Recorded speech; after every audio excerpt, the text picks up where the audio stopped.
Olá amigos, sejam bem-vindos a mais um vídeo do meu canal. Eu sou o Lucas Knaip e vamos fazer uma análise da 12ª rodada do Brasileirão. A rodada que faz o Atlético ficar mais líder do que nunca, com uma vitória e aproveitando o tropeço de quase todos os times que o perseguem. E uma rodada que vamos chamar de Botafogo e Palmeiras, porque dos 10 jogos, 7 empates, né? Muito empate para uma rodada só e apenas 3 jogos terminaram com um vencedor, que foi o Fluminense, fazendo uma atuação muito boa contra o Curitiba, tão boa que até o Ganso conseguiu marcar. Também teve a vitória do Atlético Paranaense sobre um Bahia que, convenhamos, né? Mano Menezes já estreou com o pé esquerdo em 3 jogos, 3 derrotas. O Atlético Mineiro, que jogou muito bem, vem se aproveitando muito da vantagem física, que eu vou detalhar um pouco mais na hora do jogo do Atlético Mineiro de analisar aqui. Mas primeiro vamos falar dos outros jogos. A primeira coisa que a gente tem que falar é Atlético Paranaense. Venceu o Bahia por 1-0, aproveitou bem a má fase do time rival. Bahia, desde a demissão do Romero Machado, até antes, né? Na verdade, estava jogando mal, não estava conseguindo fazer alguns resultados. Mas assim, com o Roger Machado a gente ainda via uma coisa melhor no ataque. Acho que agora o ataque do Bahia ficou ainda pior, né? O ataque do Bahia está mais improdutivo e não conseguiu ameaçar tanto quanto eu esperava. Teve até um número de finalizações similares, mas é um time que começa jogando muito mal. Mano Menezes, obviamente, não pode ser demitido tão rápido. Você contratou o cara, dê tempo para ele tentar consertar. A gente sabe que dos problemas que é você treinar em tão pouco tempo, nas condições atuais. De qualquer maneira, é uma estreia ruim. Isso não dá para negar. Mano Menezes começar com 3 derrotas nos 3 primeiros jogos não anima nada o torcedor do Bahia, que no momento é o último colocado no Campeonato Brasileiro. Tivemos também Internacional e São Paulo. São Paulo perdeu uma grande chance de conseguir 3 pontos e ser o vice-líder do campeonato. Se não me engano, pela matemática, eles conseguiriam passar o Internacional na classificação. Só que é aquela coisa, o elenco do São Paulo, diferente do que muita gente fala, é limitado. Tem poucas peças realmente de muita qualidade naquele time. Tem alguns jogadores estrangeiros, mas as peças de maior qualidade, a gente chega lá a ver Daniel Alves, Hernanes, Juanfran, óbvio que alguns deles não jogando nem perto do que já tiveram no auge, são peças mais velhas. E as outras peças, que em teoria os coadjuvantes do time, são jogadores bem abaixo da média, então acho um pouco injusto as críticas com o Fernando Diniz, porque ele não tem uma máquina nas mãos. Obviamente o trabalho do Diniz não é perfeito, carece várias vezes de um pouco de organização defensiva, mas eu acho que o Diniz não faz um trabalho tão ruim, até porque o São Paulo está em terceiro no Campeonato Brasileiro. E acaba que o time que tem os jogadores limitados, não consegue marcar o gol da vitória. Óbvio que teve uma excelente atuação do goleiro do Internacional, acho que o Marcelo Lomba, mas de qualquer maneira o Internacional segura um empate com um jogador a menos, que é importante para o campeonato, e o São Paulo perde uma boa chance de assumir a vice-liderança e tentar brigar um pouco mais próximo com o Atlético Mineiro. De qualquer maneira, o Atlético Mineiro agradece muito porque venceu de 3-1 e o Keno desencantou, hein? Será que foi só nesses 2 jogos ou ele vai continuar assim? É um jogador veloz que mostra assim que não vai tirando a impressão das primeiras rodadas que ele era um jogador muito previsível, muito individualista, num time que se propõe a ser mais coletivo. Agora melhorou bastante, né? E principalmente na pressão das finalizações, ele tornou um finalizador melhor nessas últimas 2 rodadas e começou a se encaixar melhor, né? E o ataque do Atlético tá jogando bem, né? O Sacha é um bom jogador, o Savarino é muito bom também, cria muitas chances. Você também tem o Natan no meio campo por trás, é um trio de ataque muito bom, com um meio atacante que ajuda bastante na produção ofensiva, por isso é versátil. E é um trio que tende a crescer bastante com a temporada. E com um bom técnico em mãos, é um time que pode estar em constante evolução e aproveitando a vantagem de ter tempo para trabalhar. Por quê? O rival, o Grêmio, estava desfalcado e o Renato Gaúcho não está tendo muito tempo para trabalhar. Por mais que o Renato Gaúcho hoje não está impressionando nem um pouco com o trabalho dele no Grêmio. Mas o fato é, o Grêmio tem jogos da Libertadores na quarta-feira, no meio de semana, então ele não pode jogar com força total, e se tentar jogar com força total, vai com jogadores mais desgastados. Se tem uma vantagem do Atlético ter sido eliminado da Copa do Brasil, da Sul-Americana, e por mais que tenha sido feio ambas as eliminações, é o fato que o Atlético pode poupar jogadores para no meio de semana. Eles vão continuar treinando, melhorando o esquema de jogo, tornando o time mais produtivo e entrosado, e vão estar em melhor condicionamento físico que seus rivais, principalmente os rivais lá de cima, porque normalmente o Atlético vai encarar times que estão jogando competições continentais, Copas do Brasil. Então assim, é uma grande vantagem que o Atlético Mineiro tem e que ele vai aproveitando muito bem. Está até agora invicto no seu campo, né? Venceu todas as partidas até agora no Mineirão e vem mostrando uma boa evolução. É um time que ainda deve receber reforços, é um time que deve se fortalecer, então vai ser muito interessante ver como o Atlético vai buscar jogadores nessa janela que está se aproximando. Vamos ver como é que o time vai começar a evoluir, porque ainda há defeitos, principalmente na defesa, mas de qualquer maneira é um time que mostra um trabalho bem interessante do Jorge Sampaoli, por mais que eu ainda critico algumas decisões dele. A gente também teve Vasco da Gama e Red Bull Bragantino. Olha, o Vasco da Gama começou bem, mas já começa a assumir um pouco aquela impressão de que o Vasco lutaria lá em cima. Não é a realidade do time do Carioca, né? O elenco é bem limitado e o Ramon Menezes tomou a decisão de poupar o Benítez. E isso foi uma decisão que me estranhou. Acho que deve ter Sul-Americana no meio da rodada, me corrija se estiver, no meio da semana. Me corrija se eu estiver errado, mas de qualquer maneira, poupar o Benítez foi bem prejudicial para o jogo contra o Bragantino, porque o Vasco sem ele perde um grande apoio do meio campo, o time não tem muita criatividade, e com isso o time acaba perdendo o jogo para um dos times mais limitados desse Campeonato Brasileiro. O Bragantino não tem tido grandes forças no ataque, até tem marcado alguns gols, mas é mais ou menos às vezes um lance isolado do que a regra durante o jogo. E o time do Bragantino não se defende bem, é um time que toma muitos gols, já tomou 19 até agora. Então assim, o Vasco não conseguir marcar muitos gols contra uma das defesas mais fracas é um problema, né? Porque o que eu acho assim, como é que o Vasco sairia bem nesse campeonato? Vencendo os times que eles são mais possíveis. Tipo, esses jogos assim como o Bragantino, o Goiás, o Bahia nessa situação atual. Esses times estão mais para a parte da abaixo da tabela. Se o Vasco vence deles, é meio caminho andado para você garantir uma vaga tanto na Sul-Americana ou talvez até pensar em uma Libertadores, aproveitando o mau momento de alguns times. Só que agora o Vasco não está conseguindo ganhar esses jogos e complica um pouco a situação deles se eles querem ter grandes ambições. Pelo menos o time não está perdendo, o time está conseguindo pelo menos evitar derrotas bobas e continua um pouco mais na parte de cima da tabela, mas vamos ver como é que o trabalho se desenvolve. Mas eu acho que o que prejudica o Ramon Menezes talvez é a falta de material humano que ele tem para trabalhar, porque o Vasco não é um dos times mais talentosos do país. Por outro lado, o Bragantino ainda continua engatinhando, né? O Maurício Barbieri chegou para tentar consertar o trabalho do Conceição, que estava deixando bem a desejar, mas até agora o Bragantino também não mostra nada de muito excepcional e tem que se ajustar rápido para escapar do rebaixamento, né? Porque seria muito feio para um time que chegou tão hypado, ganhou a Série B, chegar na Série A e cair de novo. Não dá para aceitar uma coisa dessa, né? Tivemos Palmeiras e Flamengo. Esse é o jogo que vai acabar tomando maior parte do tempo. Por quê?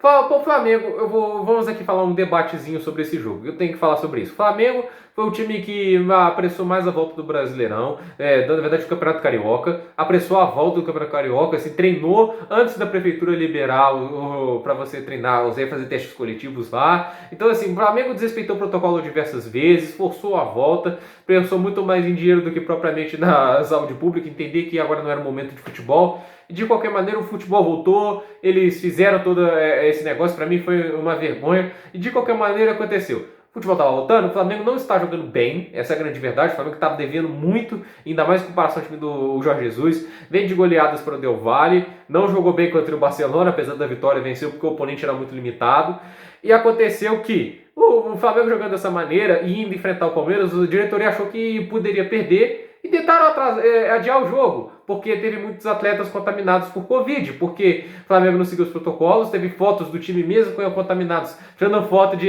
sem máscara, tudo aquilo. Aí o Marcos Braz, né, que é o diretor de futebol do Flamengo, foi lá falar, não, a gente tirou a foto prendendo a respiração.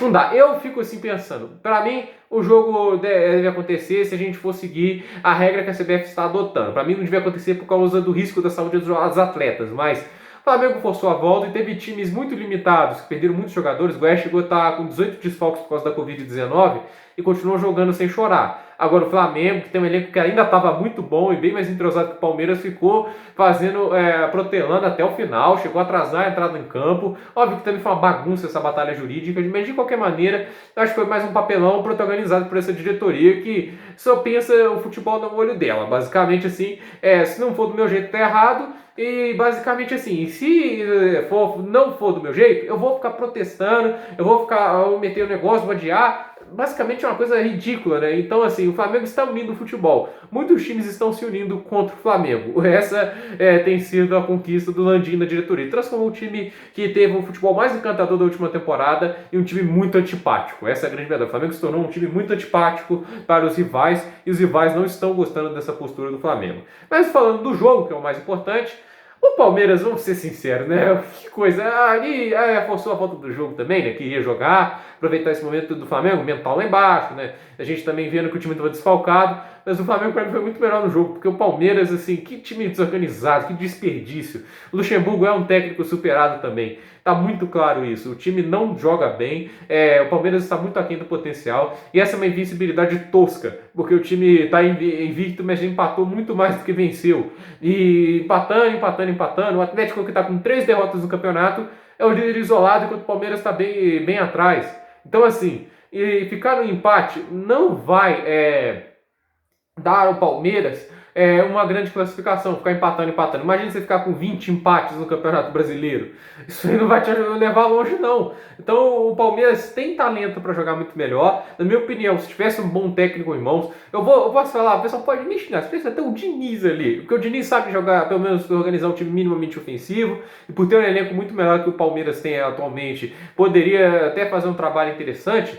Se tivesse o Diniz ali, eu acredito que o Palmeiras estaria melhor. O trabalho do Luxemburgo, para mim, é um dos mais pobres dessa temporada. E acaba que o Palmeiras perde a grande chance de vencer o Flamengo desfalcado, mas que pelo menos representou um mínimo de organização e conseguiu fazer umas boas jogadas e conseguiu marcar um gol. O Pedro está numa fase muito boa. Na minha opinião, merece mais a titularidade que o Gabigol, porque o Gabigol perde muitos gols, ele perdeu 14 chances claras nessa temporada atual, enquanto o Pedro só perdeu 2. Então, assim, é nítido o melhor aproveitamento do Pedro e o momento bom dele justifica a titularidade. De qualquer maneira, assim, é um jogo que ninguém sai feliz, porque o empate não ajuda ninguém, nem o Flamengo nem o Palmeiras, ambos ficam mais longe de seu rival na briga pelo título, o Atlético Mineiro.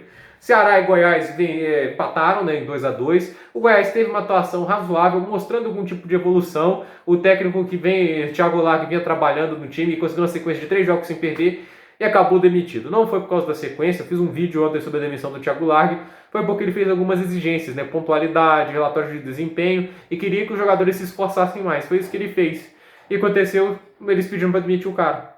Porque ele estava querendo ser profissional, porque ele queria que os jogadores trabalhassem e porque ele tinha ambições maiores do que o time lutar contra o rebaixamento. Acho que é isso. Olha, eu espero que as pessoas olhem para o Thiago Largue contra os olhos. Ele é um cara que recebeu muito poucas oportunidades. Ele fez um trabalho interessante no Atlético, tinha alguns méritos muito legais lá e ele não recebeu mais oportunidades depois disso. Ele acabou caindo também por causa das lesões que o Atlético teve e da impaciência da diretoria do Atlético, que é sempre tradicional. Agora, Thiago Largue fez um trabalho que era razoável, repito, não era algo fora extraordinário, mas tem que lembrar, ele teve Covid-19, estava treinando virtualmente às vezes. Então o cara mostra ser esforçado, um cara que batalha bastante, é um profissional. Pelo menos eu posso admirar isso. O Thiago Largue cresceu muito em meu respeito depois dessa passagem pelo Goiás, porque ele era um profissional e o Goiás só serviu para atrapalhar ele porque poderia sobrar um Bragantino para ele, onde ele teria possivelmente muito mais espaço para trabalhar e muito mais dedicação dos jogadores e também do time em si, porque o Goiás, na minha opinião, essa postura merece cair. Desculpa se você é torcedor do Goiás, mas esse tipo de postura, porque eu exigi pontualidade, eu exigi que os jogadores se esforçassem mais, relatório de desempenho é o mínimo do que se espera de um clube profissional, e se os caras não estão querendo isso, por favor, o primeira divisão não é o lugar de vocês. Essa é uma coisa que me decepciona muito numa partida que não foi tão ruim. Você está enfrentando um dos times que está jogando bem, que é o Ceará, um time que tem alguns talentos interessantes, o Rafael Sobis, Fernando Praz, que é um grande goleiro. Então, assim, não é um time tão fraco como muitas pessoas pensam ser, mas a verdade é que ele vai lá, consegue arrancar um empate. É um empate fora de casa contra o Ceará, chegou a estar ganhando o jogo. Óbvio que o Ceará foi um jogo melhor do time da casa, mas de qualquer maneira, um 2-2 que não era ruim para o Ceará, para o Goiás, que continua conseguindo seus pontinhos. Até agora, 60% dos pontos vieram dos últimos 6 jogos no comando do Thiago Largue. Então, e uma das vitórias foi contra o Internacional com um jogador a menos. Então, não dá para entender uma coisa dessa. Sinceramente, acho que é a demissão que mais me deixou irritado, assim, em muito tempo. Desde aquela do Pellegrini pro Guardiola, porque o Pellegrini tinha acabado de conseguir a semifinal da Champions e demitiram ele pro Guardiola, que desde que chegou até agora nunca passou além das quartas de final. Eu não tô falando que o Pellegrini é melhor que o Guardiola, só tô falando que eu achei injusto porque já tinha um bom técnico no comando. Atlético Goianiense e Botafogo fizeram mais uma partida. O Botafogo eu estou sentindo um pouco de pena, mas são dois times, na minha opinião, que têm propostas bem definidas, que têm técnicos que vem mostrando um trabalho, na minha opinião, bem interessante. O Autuori começa o time jogando bem, é um time organizadinho, sim. Ele faz um gol, consegue abrir o placar, mas o Atlético Goianiense conseguiu também explorar algumas fraquezas do adversário, que é um dos grandes méritos do Mancini. Ele sabe explorar fraquezas do adversário. Foi assim que ele conseguiu vencer o São Paulo ali no Santos ano passado, quando estava com o Atlético Mineiro. Foi assim que ele conseguiu fazer o Atlético ganhar alguns jogos. É um treinador que eu ainda critico em alguns pontos, mas tem feito, para mim, uma das grandes surpresas dessa temporada, que o Atlético Goianiense jogando bem. Eliminou o Fluminense na Copa do Brasil, tá fazendo um Campeonato Brasileiro muito acima do que eu esperava, e vamos ver, esse time é interessante até agora, tá impressionante até agora o trabalho do Mancini, porque eu não esperava tanto, e eu admiro muito a análise que ele faz do oponente. Ele é um técnico realmente inteligente, por mais que eu não ache ele um cara muito criativo, principalmente no ataque, mas isso é uma coisa que ele pode evoluir, mas há de se ressaltar assim, o trabalho interessante do Wagner Mancini. Tivemos também Santos e Fortaleza, aí um resultado de dois times que estão jogando razoavelmente bem, né? Tanto o Fortaleza do Rogério Ceni e o Santos do Cuca. O Cuca tá calando a minha boca até em certos momentos, porque eu não esperava que o Santos fosse jogar dessa maneira, eu esperava um Santos um pouco mais para baixo, como foi o São Paulo dele ano passado, que foi um time bem apático, principalmente no ataque, mas a defesa funcionava razoavelmente bem, e tá conseguindo funcionar razoavelmente bem também com o Santos, mas acabou no empate, né? O Santos não tá agora naquele embalo do começo. De qualquer maneira, a gente tem bons jogadores, Marinho ainda continua jogando bem, deu mais uma assistência para o Matheus dessa vez, mas de qualquer maneira o Fortaleza conseguiu aproveitar, conseguiu marcar um gol, mas foi um jogo duro, né? Eu acho que ninguém também sai feliz com esse resultado. O Santos pressionou mais, na minha opinião foi um time que merecia um pouco mais de vitória, mas de qualquer maneira é um empate que vai dar só mais um ponto para os dois times saem um pouco decepcionados e poderiam ter saído com a vitória se aproveitassem melhor suas chances. Para encerrar a rodada foi Coritiba e o Fluminense. O Fluminense vencendo de 4-0. Como eu disse, uma partida tão boa que até o Ganso marcou. E uma partida que o Fluminense dominou de cabo a rabo, uma coisa que até me impressionava, né? Tipo assim, houve os momentos que o Coritiba atacou, houve os momentos que o time do Coritiba conseguia oferecer algum tipo de perigo, mas foi só uma finalização na direção do gol contra 7 do Fluminense. O Fluminense é um time bem preciso nesse jogo, e mesmo tendo menos posse, o time do Jorginho do Coritiba consegue jogar com posse de bola, mesmo tendo um elenco limitado, que é uma coisa que é um mérito dele, mas de qualquer maneira, mesmo tendo menos posse, acabou que o Fluminense prevaleceu. Teve gol do Michel Araújo, do Felipe Cardoso, do Nino e o gol de pênalti do Paulo Henrique Ganso. De qualquer maneira, o Fluminense consegue se surpreender mais uma vez. Assim, foi um time que estava numa fase ruim e agora consegue emplacar uma vitória para tentar espantar um pouco a má fase. E como é que fica o Campeonato Brasileiro após esse jogo? O Atlético Mineiro lidera o campeonato com 11 pontos e um jogo a menos que o Internacional, que é segundo.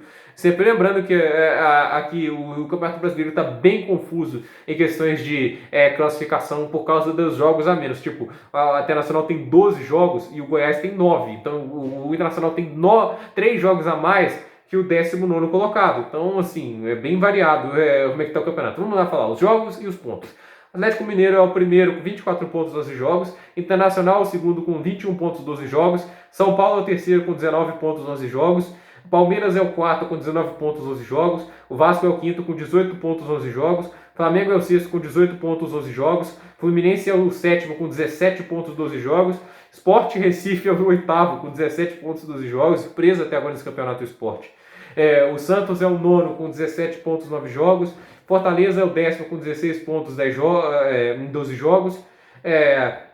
Atlético Paranaense é o 11º, 14 pontos, 12 jogos. Ceará é o 12º, 14 pontos, 12 jogos.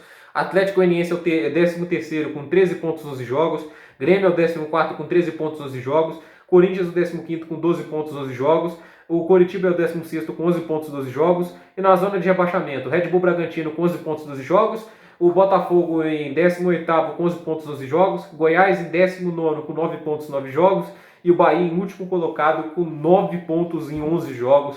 Uma campanha pavorosa do Bahia até agora, né? Não dá pra justificar isso. Mas curiosidade também, o Botafogo tem 8 empates e apenas uma vitória. E a vitória foi justamente contra o líder do campeonato. O Botafogo podia estar fora da zona de rebaixamento se tivesse vencido aqueles jogos contra o Flamengo e o Corinthians, em que começou marcando à frente e acabaram levando um empate no final. Por isso eu acho que o Botafogo poderia estar melhor nessa tabela. Por esse vídeo é isso, gente. Tudo nos comentários, deixe seu like, se inscreva no canal, compartilhe esse vídeo e até o próximo vídeo.